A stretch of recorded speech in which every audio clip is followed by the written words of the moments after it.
नमस्कार, good evening to all. आज के इस स्त्री रोग संभाषा सत्र में आप सभी का बहुत बहुत स्वागत है। आज हम लोग डिस्कस करने वाले हैं अंतर्वृद्धि के बारे में, हर्निया के बारे में। जैसे कल एक केस हमारे पास आई थी और उस केस को लेकर umbilical hernia. So what is hernia? Hernia in simple language it is a वृद्धि विकार, यानी आंत्र वृद्धि इसको हम लोग कह सकते हैं। हर्निया डिफरेंट टाइप का होता है, incisional hernia, inguinal hernia, umbilical hernia. तो अलग अलग प्रकार के इंसिजनल यानी इंसिजन के कारण आफ्टर सर्जरी, और जैसे हमने कल देखा उस केस में अम्बिलिकल हर्निया है आफ्टर पोस्ट डिलीवरी सुतिका जन्य अवस्था में। तो वृद्धि, जब शरीर में कोई भी वृद्धि होती है ना, तो वहां पे क्या कारण होते हैं?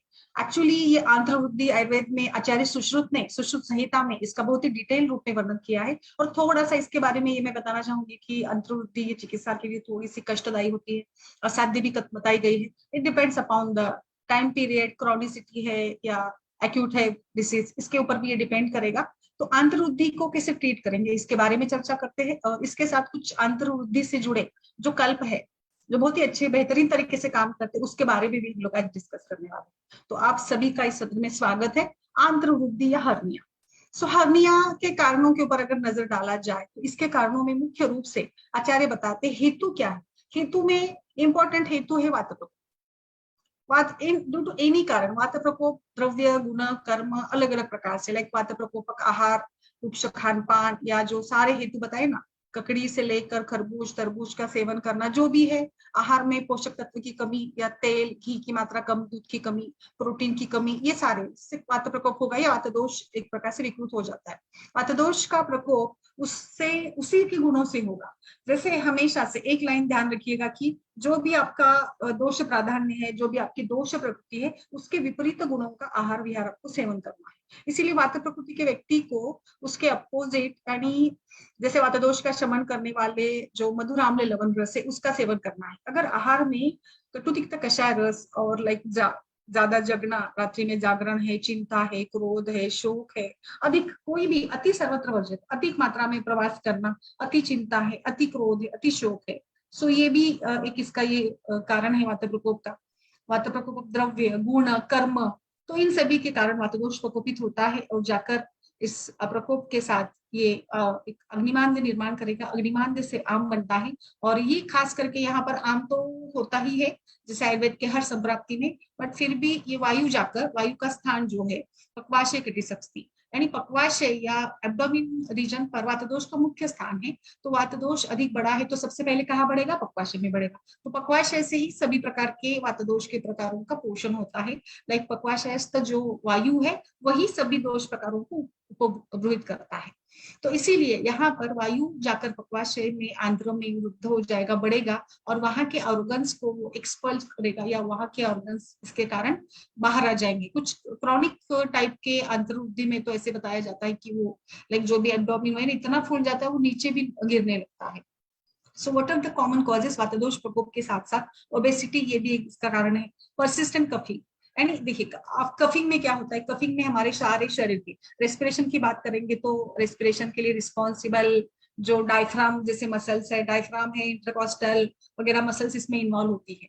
तो आप परसिस्टेंट यानी बार बार कफिंग या खांसी आपको आती है, जिसके कारण आपके जो अतड़े स्नायु है, पेशियां है, उसमें तनाव निर्माण हो जाता है। तो ये तनाव भी एक कारण है, परसिस्टेंट कफिंग है। Excess pressure with passing the faeces, बहुत ज्यादा कॉन्स्टिपेशन और समय लगता है। कुछ पेशेंट बताते हैं कि एक एक घंटा दो दो घंटा उनको डिफिकेशन में समय लग जाता है। या हैबिचुअल टाइप का, या कभी कभार ऑब्सेसिव कंपल्सिव डिसऑर्डर नाम का एक डिसीज है जिसमें पेशेंट को सेटिस्फाई नहीं होता है, इसीलिए वो बहुत समय लगा देता है इसमें, डिफिकेशन में, मल त्याग में काफी लंबा समय वो ले लेता है। तो ये भी कारण है कि इसके कारण तनाव निर्माण होता है आपके एब्डोमिन के ऊपर। Then straining abdominal muscle by lifting the heavy object, वजन उठाना। जो महिलाएं बार बार ऐसे वजन उठाना या खेती में काम करना, और जो हमाल वगैरह होते हैं ना, जो बोझा उठाने का काम करते हैं, उनमें भी मतलब स्त्री और पुरुषों में दोनों में इसकी जो परसेंटेज है वो तो काफी समान मात्रा में है। और उसमें एडिशनल जो है स्त्रियों में प्रसूति पश्चात यानी डिलीवरी के बाद में सूतिका जन्य अवस्था में ये होने की संभावना अधिक ज्यादा हो जाती है। ओबेसिटी किसका कारण है? So these are some causes. और इसके साथ आपका लाइफस्टाइल रीजन भी होगा, जिसके चलते आप में इम्प्रॉपर फूड हैबिट है, लिफ्टिंग हेवी वेट है, सेपरेशन ऑफ अर्जेस है, वेग का धारण करना, वेग का उदीरण करना। ये भी कई बार हम लोग वेग धारण की बात करते हैं, बट वेग उदीरण यानी वेग को प्रवृत्त करना ये भी कारण है। जैसे जर्नी में जाना है तो जर्नी में जाने के पहले डर रहता है, टेंशन रहता है कि कहीं पेशाब ना आ जाए, कहीं मल ना आ जाए, इसके लिए फिर जाकर बैठ जाना, ये भी एक प्रकार का वेग उदीरण है, उदीरित करना वेग को। तो इसीलिए इन सभी कारणों से दोष प्रकोप होकर ये जाकर हमारे इसमें बैठ जाता है अंत्र में, और अंत्र वहां पे फूल जाता है, फैल जाता है। इसके लिए हम लोग ट्रीटमेंट तो बताएंगे, बट इसमें लक्षण क्या होते हैं? So what are the symptoms of hernia? Symptoms है पेन। सो जैसे फीमेल्स में मैंने बताया ये पेन है, कॉन्स्टिपेशन, या जैसे अभी वो मैडम बता रही थी बहुत ज्यादा 3 4 7 8 बार मर्द को जाना पड़ता है। सो हर्निया एक प्रकार से हमारे एब्डोमेन के ऊपर की स्वेलिंग है, और जो हमारे एब्डोमेन के ऑर्गन्स है उसमें डिस्प्लेसमेंट हो जाती है, और इसके कारण पेन ये परसिस्टेंट सिम्टम्स रहता है कफिंग के टाइम पे, और फूलना, एब्डोमेन फूल जाता है। आयुर्वेद में हर्निया की ट्रीटमेंट या अंतर्वृद्धि के लिए खास करके वातदोष का शमन ही है। इसके लिए हम लोग वातदोष का शमन ही करेंगे। हेतु विपरीत चिकित्सा करनी है, वृक्ष या जो भी हेतु आपको मिले खान पान के, उसको पूरा सब कुछ बदल दीजिएगा, पूरा उसको एक प्लान ही बता कर दीजिएगा उसमें, क्योंकि ये थोड़ा वैधि कष्ट साध्य बन जाता है ना, तो इसके लिए आपको पूरा ये करना पड़ेगा, ट्रीटमेंट प्लान अच्छे से करना पड़ेगा। तो इसीलिए आपको खान पान के ऊपर भी ध्यान करना पड़ेगा। तो ये सारा जो भी लक्षण ये दिखते हैं हमें, इसमें आपको ट्रीटमेंट करनी है। सबसे पहले तो मैं बताऊंगी दीपन पाचन करिएगा थोड़ा सा 3 दिन का, जैसे शुद्धि सिद्ध जल से, त्रिकटु से, आम पाचक पट्टी से। उसके बाद स्नेहन करना है। स्नेहन के लिए महानारायण तेल, दशमूल तेल, तिल तेल, कोई भी तेल चल सकता है, जो उस व्यक्ति की प्रकृति है उसके हिसाब से, महिला की प्रकृति है उसके हिसाब से हम लोग वहां पे तेल लगा देंगे। स्नेहन करना है। स्नेहन के बाद विरेचन।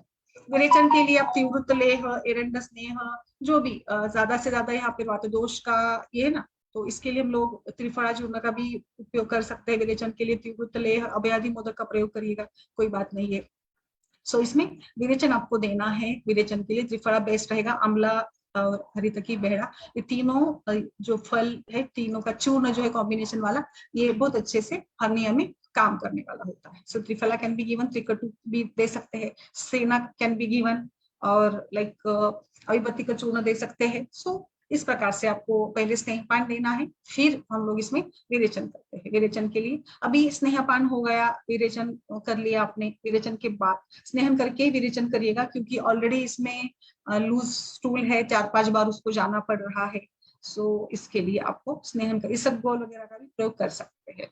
बाद में हम लोग बस्ती की तरफ जाते हैं, निरूह और इसका प्रयोग, अस्थापन, निरूह और अनुवासन का प्रयोग इसमें करना है आपको। निरूह बस्ती में दशमूल, एरंड जो हम लोग कॉमनली देते हैं ना, क्योंकि वातदोष की चिकित्सा में अर्ध चिकित्सा के रूप से बस्ती बताई गई है, तो इसीलिए आपको निरूह बस्ती के साथ चलना होगा। निरूह बस्ती दीजिएगा एरंड दशमूल काढ़े के साथ रूटीनली, और इसमें अनुवासन के लिए तेल तक का कभी प्रयोग कर सकते हैं। तो निरूह अनुवासन के साथ चलना है, क्योंकि वातदोष के शमन के लिए बस्ती से ज्यादा अच्छा बेहतर कोई विकल्प नहीं है हमारे पास। सो इस प्रकार से देखिए, ये हमने बस्ती दिखा, स्नेहन, स्वेदन, बस्ती। अभी मेडिसिन क्या?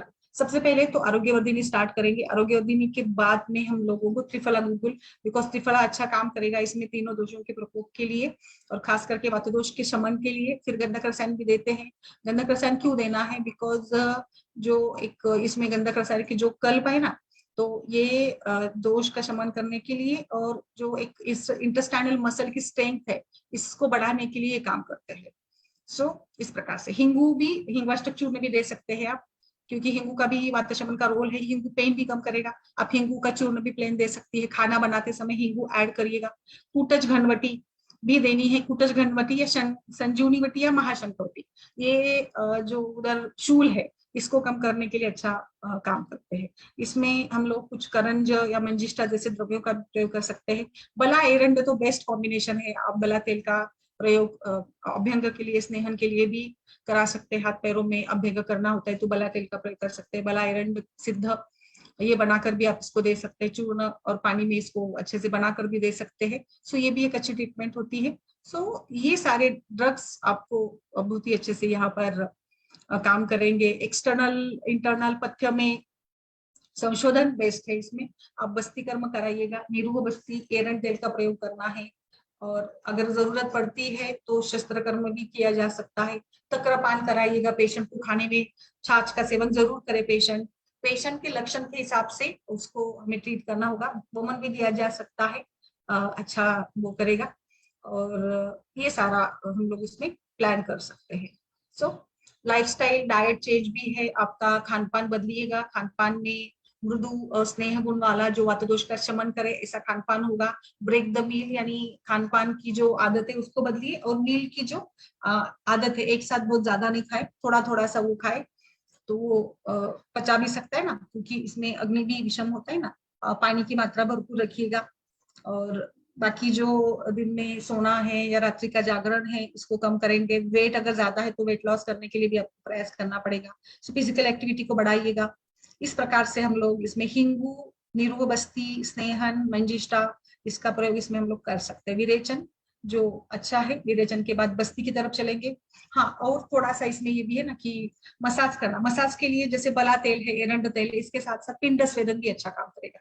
पिंड स्वेदन जो पेन कम करेगा, और पिंड स्वेदन पोषण भी करता है, और वातदोष शमन के लिए भी पिंड स्वेदन का अच्छा रोल रहेगा। सो आप पिंड स्वेद जो है 7 से 20 दिनों तक दे सकते हैं। हिंगू का बड़ा अच्छा रोल है, जैसे मैंने आपको बार बार बताया है, हिंगू मसल पेन या स्पाज्म को कम करेगा। हिंगू आपके जो बाउल मूवमेंट्स है उससे रिलेटेड पेन है, यानी जो बलावष्टम्भ या मलत्याग के समय जो दर्द होता है इसको भी कम करेगा। Hingoo relieves the gastric juices और इश्यूज को कम करेगा। ये टोटल ओवरऑल डाइजेशन को इंप्रूव कर देता है, सो इसीलिए आपको हिंग का प्रयोग करना है। स्नेहपान कराकर सीसम तेल का या फ्लैक्स सीड्स भी यूज कर सकते हैं। सेना का यूज करिएगा, सेना बहुत अच्छा है, लैक्सेटिव के लिए काम करेगा। कुटच घनवटी, संजीवनी वटी, संचमनी वटी ये भी दे सकते हैं आप इसमें। सो मंजिष्ठा देना है, क्योंकि त्वचा के ऊपर काम करने के लिए एक काढ़े के रूप में और ऑयल के रूप में दे सकते हैं, जो ब्लड को प्यूरिफाई करेगा, क्योंकि यहाँ पे ब्लड सर्कुलेशन को भी इम्प्रूव करना है ना, जो सूजन भी कम करेगा, बिकॉज सूजन है यहाँ पे ट्यूमर के जैसे, वृद्धि यानी ग्रंथि के जैसे बन जाता है कई बार कुछ हर्निया के प्रकारों में, तो इस ग्रंथि के लिए तो हमें वहां का संप्राप्ति भंग कराने के लिए ये द्रव्य काम करेगा। करंज भी अच्छा काम करता है, करंज भी उष्ण तीक्ष्ण गुण के कारण संप्राप्ति भंग करने के लिए और एंटी इंफ्लामेटरी हब के रूप में ये काम करता है। करंज, करंज स्किन के ऊपर ही काम करेगा, वो ब्लड सर्कुलेशन को बढ़ा देगा, तो करंज तेल का भी आप अभ्यंग मसाज के लिए प्रयोग कर सकते हैं। सो ओवरऑल वृद्धि की चिकित्सा अगर देखी जाए तो इसमें ये सारा प्लान हम लोग कर सकते हैं। सो वृद्धि के लिए वृद्धि वाटिका वटी, कांचनार गुड़, आरोग्यवर्धिनी, पेशेंट के जो भी कंप्लेंट्स है ना इसके हिसाब से हम लोग इसमें सोच सकते हैं। अभी थोड़े कल्पों की बात करते हैं, तो कल्पों में बेस्ट जो कल्प है इसमें कांचनार गुड़ तो है। दूसरा है कि खास करके आंतरवृद्धिकर गुटिका मिल जाती है। सो आंतरवृद्धिकर जो गुटिका है इसके कंटेंट्स क्या है इसके बारे में देखते हैं कि क्या कैसे बनना है। So it is made up of giloy इसमें है, हिंगू है, शुद्ध हिंगू, शुद्ध गुड़ है, तो और करंज बीज है इसमें, और सहचर है, इसके साथ ये बना है। तो ये आंतरवृद्धिकर जो गुटिका है 40 टैबलेट का पैक आता है, तो ये भी आप दे सकते हैं।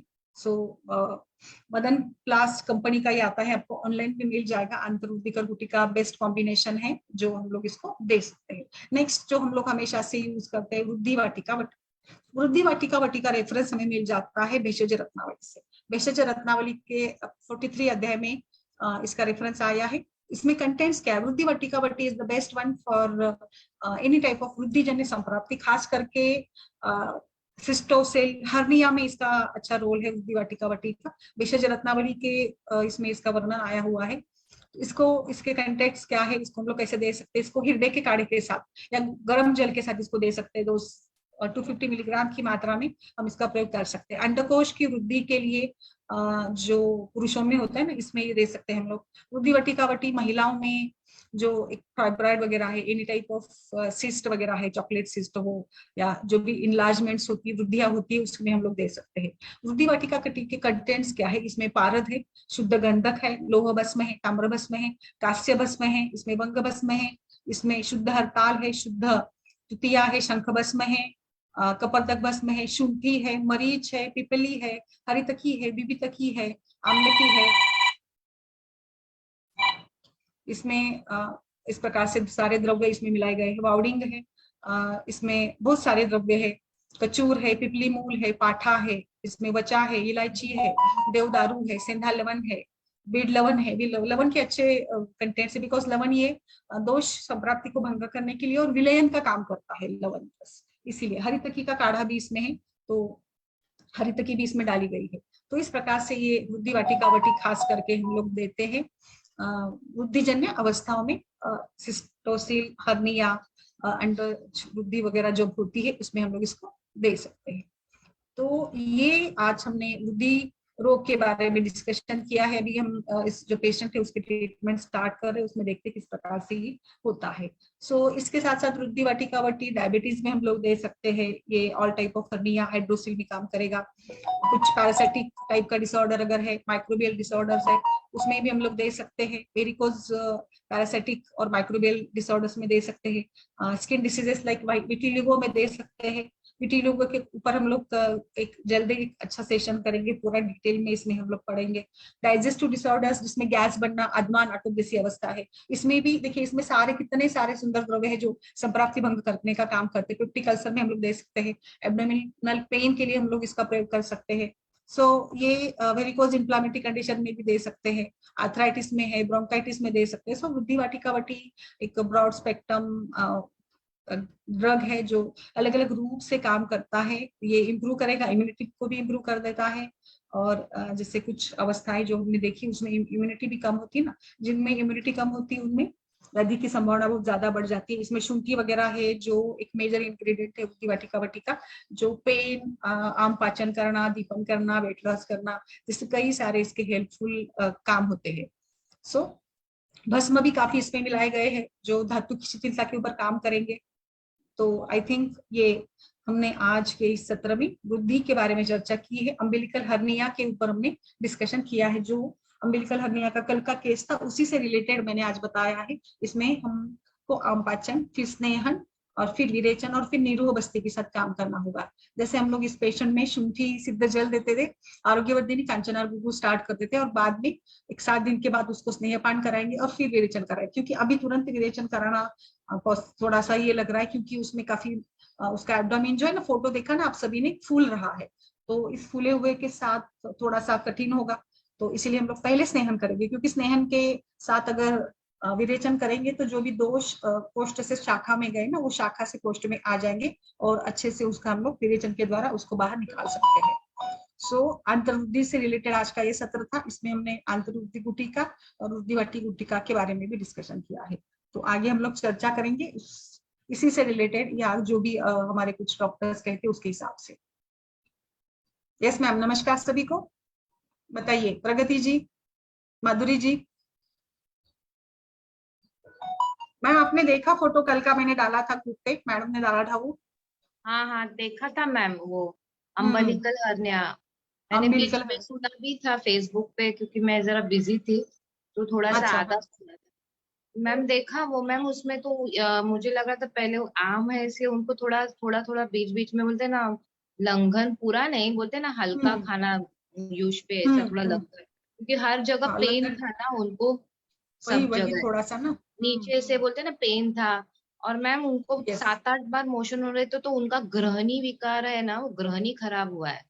तो पहले एक्चुअली ना वो मैम देखिए ना, वात दोष जाकर वहां पे एब्डोमेन, मुझे तो वही थोड़ा डिफिकल्ट लगा कि क्या उनमें ये लक्षण पहले से है। I think it is not related with hernia, I think.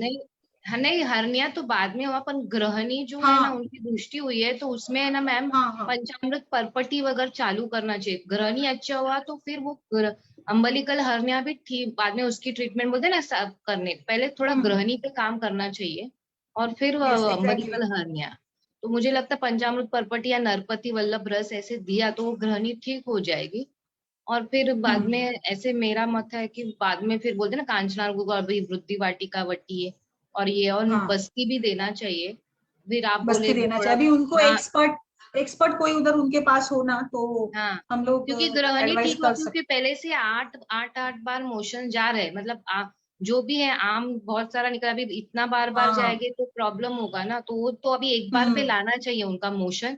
फिर बाद में मैम, बाद में बहुत दिन महीनों, जरा 1 महीने या 2 महीने बाद विरेचन का फिर सोच सकते हैं, क्योंकि अभी तो नहीं विरेचन लेना है। अभी तो हम लोग ना स्नेहन ही करेंगे। स्नेहन, आम पाचन और शमन चिकित्सा ही करते हैं शुरू में। तो स्नेहन भी ऐसे डायरेक्ट स्नेहन नहीं करेंगे, उसको हम हल्का सा मसाज करने को लगाएंगे एब्डोमिनल एरिया पे और थाइस पे। मुझे लगता है वो इससे भी ना मैम, मैंने संभाषा में क्लिनिकल में सुना था कि कॉइन रखते हैं नेवल पे और उसको टेप बांधते हैं, ऐसा भी रहता है कुछ सोते वक्त अगर, मतलब वो वो भी कर अम्बलिकल हर्निया पे है ना, कॉइन है ना, ऐसे लगाते हैं और टेप लगा गांव में देते हैं। चलता है, गांव में चलता है। यस हाँ, वो भी करने को बोलते हैं ऐसे कि वो ये हो यस। जाएगा। तो ये भी मुझे लगता है ना एक प्रकार से वातदोष को ये करना, कंट्रोल करना, यही हाँ, टाइप का है। या ग्रहणी फिर ठीक होने के जैसे बाद कुछ मैम महिलाओं ये बताती है या गांव में भी चलता है आजकल भी हाँ, कि कर सर बाद में मैम उनको बस्ती देना कर सुप्तिक कर सकते। अवस्था में जैसे पेट निकल ना जाए इसके लिए वो बांध कर रखते हैं,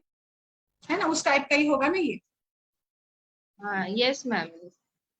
या बात दोष तो मैम बड़ा है और प्लस बाद में उनका फिर ओबेसिटी भी है, पर पहले वो एक्चुअली वो चेहरे गृहिणी से तो ज्यादा ओबेसिटी नहीं लग रही थी उसमें, पता नहीं वो क्यों शो बोल रही मतलब है। सूजन लग रही होगी, क्या पता, वो भी हो सकता है, शोथ भी हो नहीं, लेकिन सकता एब्डोमिन तो बहुत ही ज्यादा फुला हुआ था, मतलब है। मुझे भी हाँ, थोड़ा फूला हुआ ये था, लगा।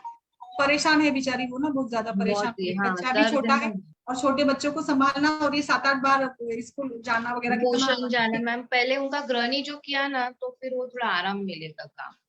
Yes exactly. प्रगति जी बोलिए, इससे जुड़ा कुछ आपका है तो, केस है तो बताइए। एक मैडम ने डाला है लेकिन उसका मुझे लक्षण ही नहीं डाले, सिर्फ रिपोर्ट डाले तो नहीं समझता ना, थोड़े लक्षण भी बताने चाहिए। एक इसमें हमारे जून के इसमें डाला है ना उन्होंने रिपोर्ट, तो वो आई थिंक वही पूछ रहे थे कि इसका रक्त स्तंभक पट्टी यानी एक्सपल्जन के लिए क्या दे। कुछ पार्ट्स बचे हैं ना कंसेप्शन के, तो उसको कैसे निकालेंगे, expulsion of the conception parts, वो एक था। मैम क्या, कौन सा केस? ये एक डाला है ना जून के इसमें डाला था मैडम ने, सपना जी ने डाला था वो, कि कंसेप्शन के पार्ट कैसे निकाला जाए, इनकम्प्लीट अबॉर्शन को कैसे ट्रीट करे ऐसे। तो आयुर्वेद में क्या दे इसको, आई थिंक इसमें मैंने कुछ बताया था, आरोग्यवर्धिनी बट्टी दे सकते हैं, हिंगवष्टक चूर्ण दे सकते हैं, त्रिफला चूर्ण है, दशमूल का काढ़ा अच्छा काम करता है ना इसमें। और दूसरा रक्त स्तंभक योग करके भी आता है, जिसमें अशोक अर्जुन वगैरह है, शुद्ध स्फटिक है, ये सारा उसमें है। षडंग पानी भी दे मैम, इसमें मुझे ये भी है लग रहा है ना कि इसको ना पूरा लाइक हम लोग पूरा ट्रीटमेंट जब तक चलती है इसको गर्म पानी ही वो पिए, षडंगोदक या फिर गर्म पानी, क्योंकि गर्म पानी से फिर वातदोष का अनुलोमन भी हो जाएगा और गृहिणी के लिए भी गर्म पानी पीना अच्छा है। और वैसे भी अभी बारिश के दिन स्टार्ट हो गए हैं तो नॉर्मल पानी से अच्छा तो गुनगुना पानी अगर वो पीती है ना, इट इज बेटर। इसमें मैम ये अम्बिलिकल हर्निया में क्या? हाँ अम्बिलिकल हर्निया में हाँ मैम, तक्र भी दे सकते हैं हम लोग को तक्र भी उसको, इंडिकेटेड पतला है, वाला तक्र भी। तक्र बोलते हैं ना, उनका गृहिणी ठीक होने के लिए जो पूरा। ताक हम लोग जैसे ताक रोटी ताक चावल बताते, वो बताना हाँ पड़ेगा अभी। आज आई नहीं, मैं एक्सपेक्ट कर रही थी आज आती है तो उनको थोड़ा हम लोग बता दें, क्योंकि हाँ वो परेशान लग रही थी ना, तो मैंने बहुत सारा इसके ऊपर ये किया कि क्या हम लोग इसमें काम कर सकते हैं ना, क्योंकि इसमें संभल कर करना पड़ेगा उनको। पेन भी, और यंग एज वाली है, उनकी एज काफी यंग है, तो हाँ यंग एज में सच में मतलब कभी कभार ऐसे लगता है ना कि क्या डेस्टिनी या क्या, पता नहीं, ऐसे कुछ डिसीज को देख के तो मन ये हो जाता है एकदम से। मैम, उनको क्या था, हैशिमोटोस था ना कुछ तो डिसीज बोला, नहीं थायराइड का ऑटो वो। वो बोले, हाँ, एक्चुअली ये रिलेटेड भी है मैम, ऑटो इम्यून डिसीज है उनको, ऐसे बोला उन्होंने। हाँ, तो फिर उसका जो प्रॉब्लम हो रहा है मैम, मैंने थोड़ा पढ़ा नहीं, मुझे पढ़ना चाहिए उसके ऊपर। और मुझे लगता है वो हम एक जो अपना फॉर्मूला बुक दिया है ना जमदग्नि सर का मैम, उस पुनर्नवा हाँ बच्चा और उसका है ना जंगली प्याज का या सादा प्याज का रस में मिलाकर वो चूर्ण खाने को देने का, थायराइड पे अच्छा काम करता है दोनों में, हाँ हाइपो एंड है हाइपर में। ये भी यस। बता सकते हैं हम एक्चुअली लोग क्या बोलते होता हैं। है मैम ना, देखिए ना वहां पे वो किससे कंसल्ट करते हैं, हम लोग कितना ऐसे बोलेंगे, हमारे गांव में हो तो हम लोग खुद देख के, और जैसे क्या बोलते हैं ना, बारी बारी से 3 दिन में 5 दिन में बदलाव कर सकते हैं। तो लोकल जो भी वैद्य है उनसे हम लोग डिस्कस करके वहां पे ट्रीटमेंट प्लान करा सकते हैं ऐसे केसेस में। थोड़ा ये केस कठिन है ना ऐसे हाँ, में, उसमें तो मैम पुनर्नवा अरिष्ट ये भी देना चाहिए, पुनर्नवा आसव अगर बोलते हैं ना उसका शूर पुनर्नवा भी काम करेंगे इसमें अच्छे। हाँ, वरुणादि काढ़ा मैम ये हो सकता है इसमें। वरुण आदि कषाय भी दे सकते हैं, बट मुझे चिंता वही है जैसे आपने बताया ना, इसकी गृहिणी रोग को पहले कम करना होगा। हाँ, वही गृहिणी ओनली अगर पहले का। वृद्धि होती है, ओनली अगर हर्निया है तो वो बात अलग है, बट इसमें मेन उनका जो 7-8 बार जाना है ना, तो इसके हाँ, साथ उसको पहले रिएक्शन गृहिणी देना पे काफी काम, कठिन है। वही पंचामृत परपटी या कुछ तो ऐसे देना चाहिए। और खान पान का परहेज बहुत ज्यादा जरूरी है इसमें। गृहिणी के लिए तो पूरा बहुत ये हो ना, खान पान के ऊपर ही डिपेंड करता है गृहिणी विकार तो बढ़ना या कम होना। आहार में बदलाव लाते तो काफी अच्छे से रिजल्ट मिल जाते हैं गृहिणी के केसेस में।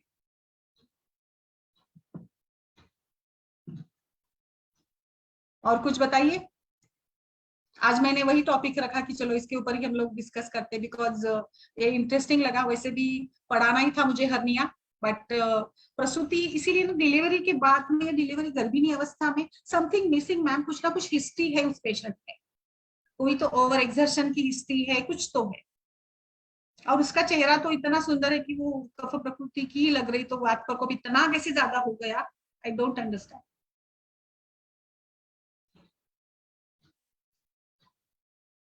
Yes Pragati ji, is there anything to discuss?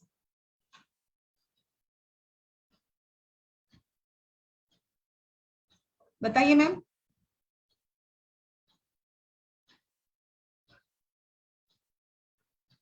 Are you there?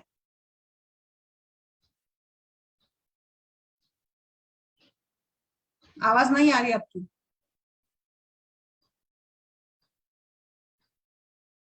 आवाज नहीं आ रही है। तो इस प्रकार से अंतर्वृद्धि या हर्निया ये थोड़ा सा ट्रीटमेंट के लिए कठिन विषय है, बट फिर भी उसमें कर सकते हैं। आयुर्वेद का ही अच्छा रोल है इन सभी हर्ब्स के साथ। रासनादि कषाय भी दे सकते हैं ना, अच्छा काम करेगा, बिकॉज रासना, इष्टि मधु है, गुरुची है, एरंड मूल है, बला है, गोक्षुर है, बटोल है। कुछ लेप भी लगाने को दे सकते हैं हम लोग इसमें, like long paper, cumin seed, या कुछ ऐसे हम लोग पिंपल आदि का लेप बनाकर दे सकते हैं। लेप भी लगा देंगे, जैसे अभी मैडम ने बताया कि उसको हम लोग बांध कर रखते हैं, तो कॉइन रखकर बांध देना, ये भी ठीक रहेगा। Because it is a condition in which the internal organs और मसल बल्जेस आउट, इस नॉर्मल पोजिशन से बाहर आ जाते हैं। तो एलोपैथी में तो खास कोई ट्रीटमेंट नहीं है, पेन किलर और यही के साथ चलते हैं वो लोग भी।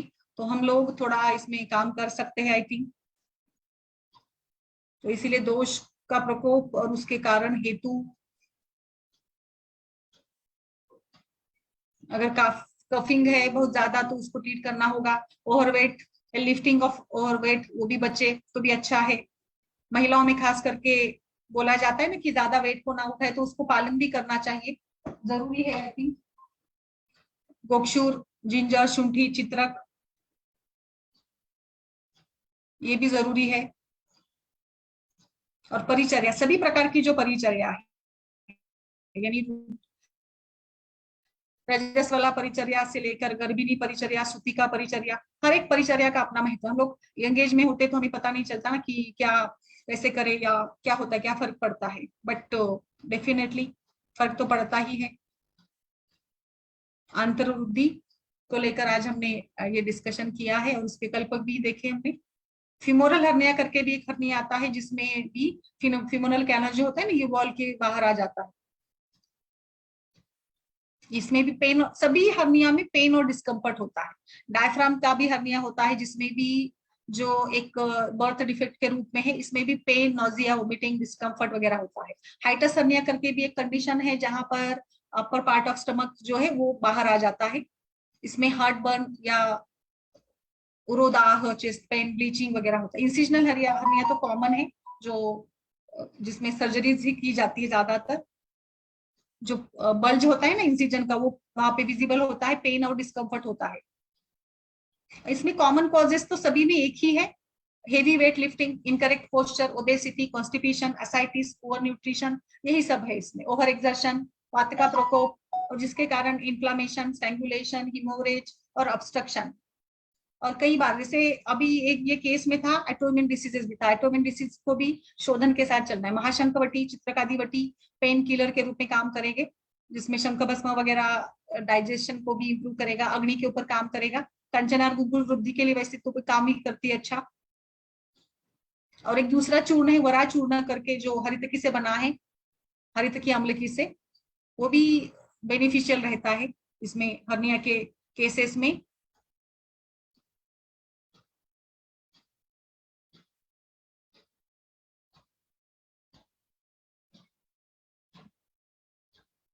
कुछ योगासन प्राणायाम भी करें ओवरऑल जनरल हेल्थ को इम्प्रूव करने के लिए, क्योंकि नाभि यह पित्त दोष का स्थान है।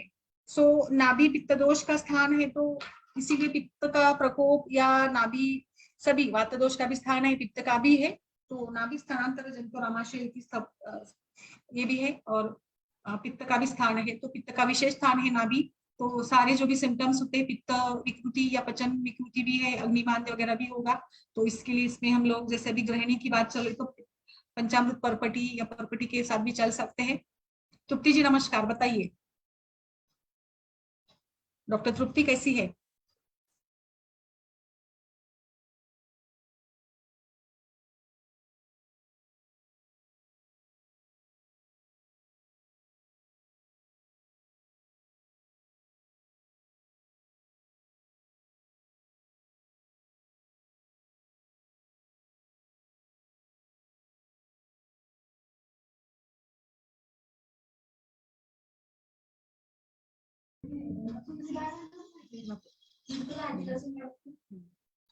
यस मैम, तृप्ति जी बताइए आपका पेशेंट कैसा है मैम? डॉक्टर तृप्ति,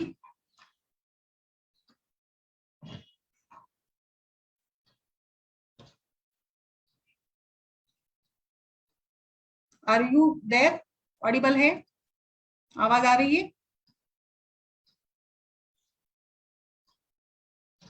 वोक्षुर पुनर्नावारिष्ट भी है इसमें।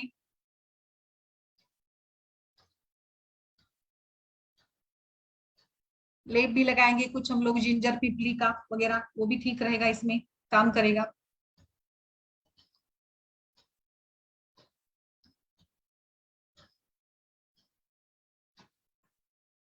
ये तृप्ति जी, या किसी को और कुछ प्रश्न है तो प्लीज। हमारे सारे फेसबुक के दर्शक, डॉक्टर सोनम जी, डॉक्टर कैलाश जी, डॉक्टर कमल शर्मा, खुशबू जी बहुत दिनों के बाद, सो डॉक्टर राघव जी, आज हमने डिस्कशन किया है आंत्र वृद्धि को लेकर या अम्बिलिकल हर्निया को लेकर, जो केस हमारे पास आया है, और ये थोड़ा सा चैलेंजिंग केस भी है।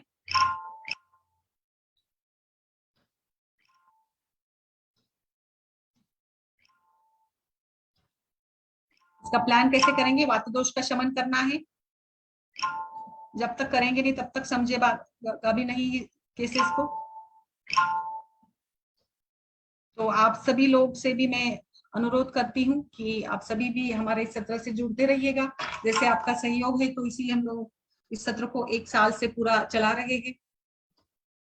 देखते देखते 1 साल हो गया है इस महीने में, और अभी हम लोग काफी अच्छे से इसको एक सीरीज भी रखेंगे, जिसमें अलग अलग टाइप के डिसीजेस, तो पूरे डिसीजेस हमने कवर करने का प्रयास हमेशा से रहता है। कल्प है, डिस्कशन है, एक्सपर्ट्स है यहाँ पे आते हैं, तो ये इस प्रकार से भला बुरा सीरीज या भला बुरा सेशन होता है। तो आप सभी से भी रिक्वेस्ट है कि आप भी हमारे इस परिचर्चा का हिस्सा बनिएगा, और इस संपर्क के लिए आप संपर्क कर सकते हैं 9410379397 पर। तो आज के परिचर्चा में हमने अम्बिलिकस हर्निया और आंतरवृद्धि को लेकर डिस्कशन किया था। वैसे तो आयुर्वेद में आचार्यों ने इसको थोड़ा असाध्य या कष्ट साध्य ही बताया है, आचार्य सुश्रुत ने भी।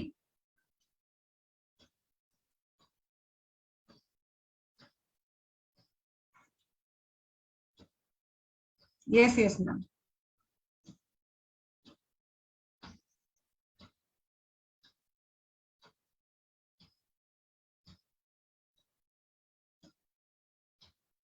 यस,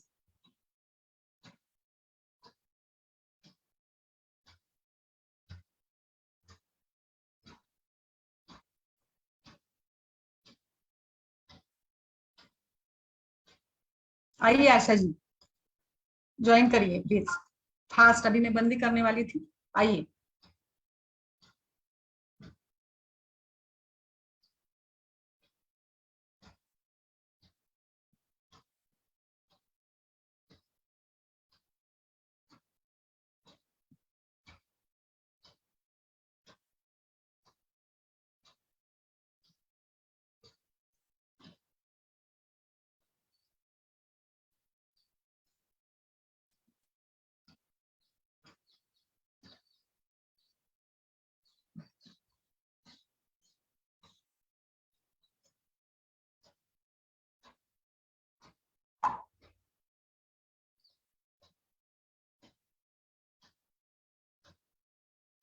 वृद्धि वाटिका वाटिका आपने कहाँ पर यूज किया है? खुशबू जी, कमल जी बताइए। वृद्धि वाटिका वटी या जो चूर्ण मैंने बढ़ाया उसको आपने कहाँ पर यूज किया है? एनी एक्सपीरियंसेस अंतर्वृद्धि कर रस या अंतर्वृद्धि कर वटी के बारे में?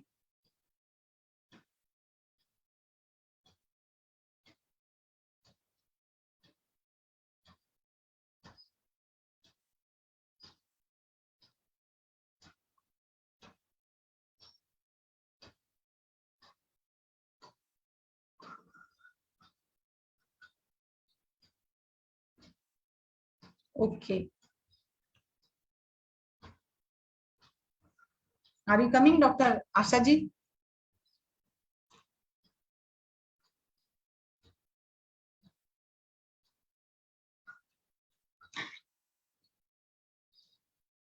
इस प्रकार से हमारे ये सेशन सारे चलते हैं। एक्चुअली आयुर्वेद में वृद्धि रोग अलग अलग रूप से भी है, वातज पित्तज कफज ऐसे भी वृद्धि बताई है आचार्यों ने। इसमें अंतर्वृद्धि एक उसका प्रकार है।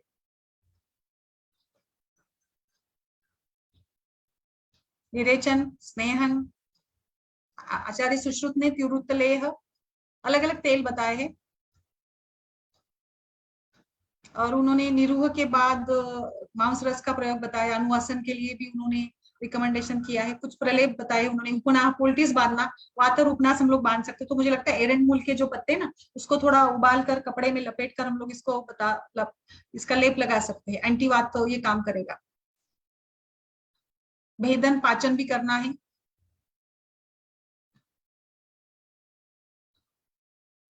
एरंड नित्य विरेचन कर सकते हैं हम लोग इसमें, बट लाइक एरंड तेल दूध में मिलाकर 1 महीने तक दे सकते हैं। वातज में, खास करके वातज में आचार्य सुश्रुत ने ये इंडिकेशन दिए हैं।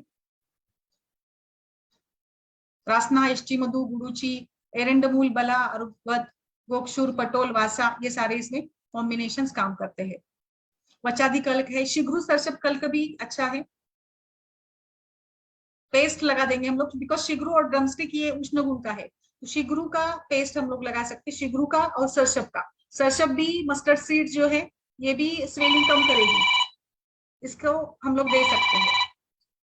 शिग्रु सरसप लेप, कल्क का लेप, वचादि कल्क यानी पेस्ट ऑफ वचा और सरसप को भी हम लोग लगा सकते हैं। गोमूत्र एरंड भी है। पथ्य पथ्य तो इंपॉर्टेंट है ही बिल्कुल। लहसुन भी काम करेगा कोई भी वृद्धि के लिए ना। सुकुमार घृत, धन्वंतर घृत दे सकते हैं कफ वात जनित अवरोध के लिए। वरुणादि कषाय या वरुणादि घृत है। वृद्धि हर कषाय भी आता है। विडंग रसनादि चूर्ण है। सो आई थिंक ये एक अलग व्याधि है जिसको हम लोग दे सकते हैं। सो आज के लिए शायद हम लोगों ने यही डिस्कशन किया। अगर आपके कुछ रेफरेंसेस है या आप भी अपना अनुभव को शेयर करना चाहते हैं तो आप भी हमारे साथ यहाँ पे जुड़ सकते हैं। आप सभी का स्वागत है हमेशा के लिए, और ऐसे ही आपका सहयोग बनाकर रखिएगा। आज के लिए बस इतना ही, कल फिर मिलते हैं एक नए विषय के साथ। शुभ रात्रि, सभी का आभार।